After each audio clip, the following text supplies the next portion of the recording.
Namhlanje uMilo kune-challenge enzima azoyenza. Uzojomba ibanga elingango-20 meters ukuya ngaphesheya. Amehlo akhe wabeke ngqo egatsheni elingaphesheya. Uzosebenzisa ikhono lakhe lokuyijomba asezakhele lona yonke leminyaka. Noma wayeshibilika awe kuphindelela, wayengapheli amandla.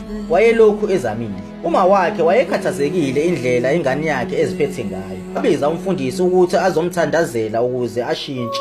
Kodwa umfundisi wamtshela ukuthi uma engathela amabhakede ayi-1000 kwi-sacred vessel, iSpirit singamguide uMilo aphilise okwabantu bonke. uMilo ubona umama wakhe efukuza ethutha amanzi. Wenza into ewubuhlaza, wangabahlonipha onkulunkulu. Wabulala i-sacred vessel. Abantu bekhona bamangala. Wayithatha i-sacred vessel noma wayisinda, kodwa wayithatha izandla zakhe ezistrong. Abahlali bemangele indlela uMilo astrong ngayo. Wajombela emanzini i-sacred vessel emahlombe akhe. Bonke abantu babedidekile ukuthi le ngane yenzani ngempela. Abanye babethi le ngane yidimoni, kwakungamele bayitakule emanzini. uMilo wabeka istage ngaphansi kwempophoma, wasibhabhadisa ngamanzi empophoma ephindelela. Mfundisi, le stage sizobhabhadiswa amanzi empophoma ingunaphakade.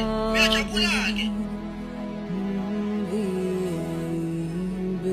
Ngenye imini imaski yaqathaka empophomeni, nokwenza uMilo akholwe ukuthi kunomunye umhlaba ngale kwempophoma. And ngenxa yale mask yenza impilo yaMilo yaweza.